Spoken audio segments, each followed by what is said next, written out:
Megan Jarvie first. Good morning to you. Morning. Hi. Hi. Let's talk about the true state of childcare in the UK. Go. Well, there's definitely some work to be done. You've laid out a very good case there for what needs to change. So we've had, over the last few decades, we've had a lot of well-intentioned investment in childcare because it's so important. It is part of our infrastructure and it makes sense to invest in childcare. But what we've seen is we've had policy on top of policy on top of policy, and we've now got a pretty creaky system where actually it's too expensive for families.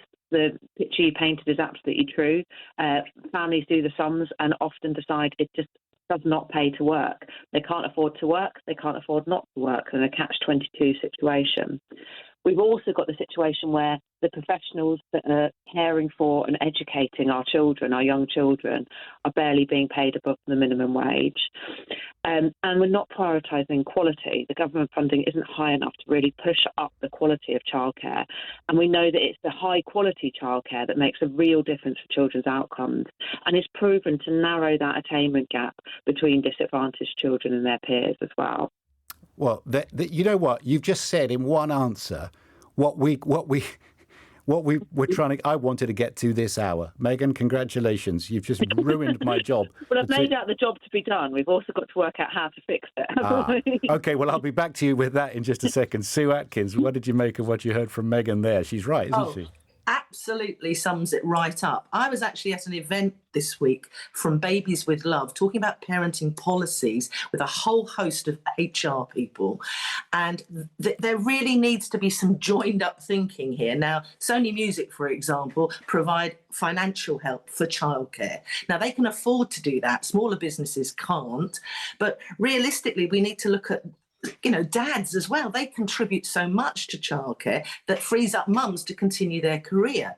So there's a whole host of wonderful things that could happen, but are just not happening. And I live in the southeast here, just outside London in Wallingham, and it's the worst place. 71% of, parents, their money is going to childcare. And then there is that whole thing about the quality of childcare.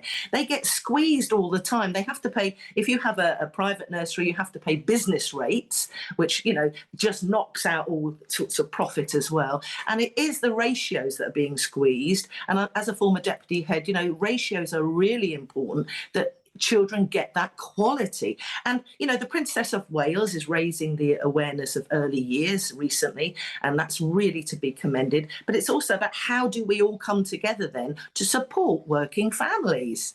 Listen, as a default reaction, I get cross on a lot of things, and I probably should try to work on that.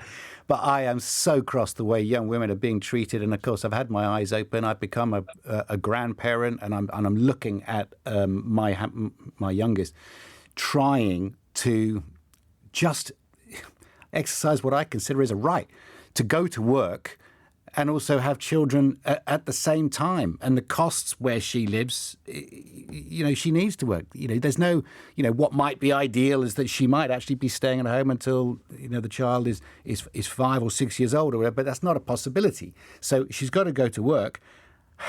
It's impossible. It is absolutely impossible financially with the amount that she's being paid. I don't know what to suggest. It's so difficult because I was very lucky. I went because people want to work. Women want to continue their careers.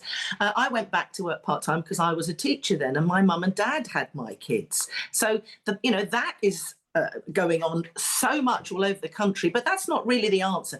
The answer here is the government are just not concerned about early years or about working families. And reading the article today I did in The Guardian, there are suggestions.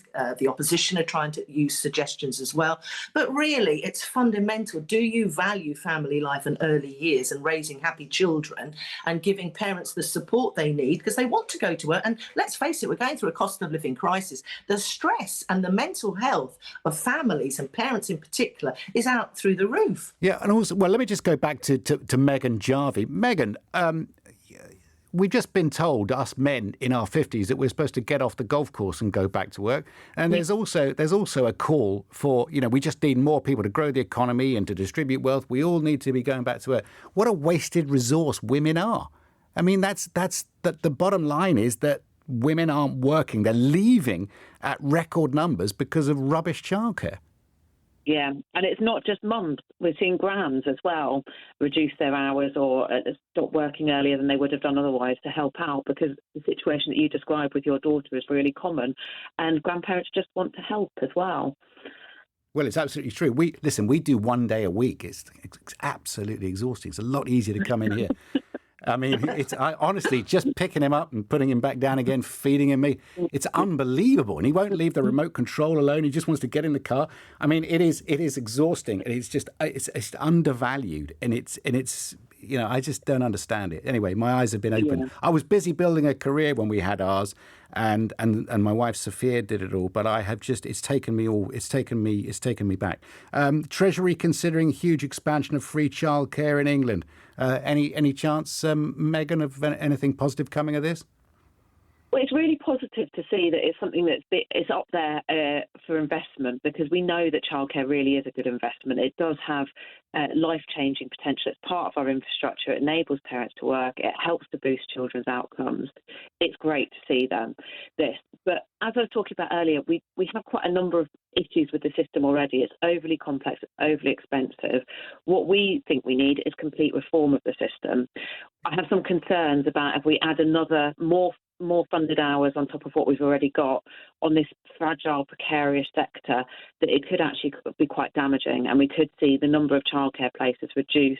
We're already seeing these hero childcare professionals that you talk about, that job that they do, chasing children around and educating them and supporting their development. We've seen them leave the sector because the job is so hard, the pay is so low, they don't feel like getting the respect that they should be. And so if we try and expand these free hours further, there is a risk we're going to see more providers close down and that we're not going to be able to deliver it. So that's why, I mean, there's no detail yet in what's being discussed at the moment, and we really want to see that detail. But all of these things need to be considered in order to get something that really does actually work on the ground for children and for parents. Yeah. Good to speak with you, Megan Jarvie, Head of Quorum Family and Childcare. A last word to you, Sue Atkins, even though Megan has said it all. Yeah, well, she really has. I mean, the devil is in the detail, and actually, all right, they drip out this sort of stuff to sort of test the waters. Now let's see some action. Yeah. All right. Well, listen, great speaking with you, Sue Atkins. Was it The Guardian today? Was it Sue? Oh, she's gone. Yes, it was The Guardian. It was The Guardian. All right. Thank you. She wrote in The Guardian today. Parenting expert, author of the book Parenting Made Easy, How to Raise Happy Children.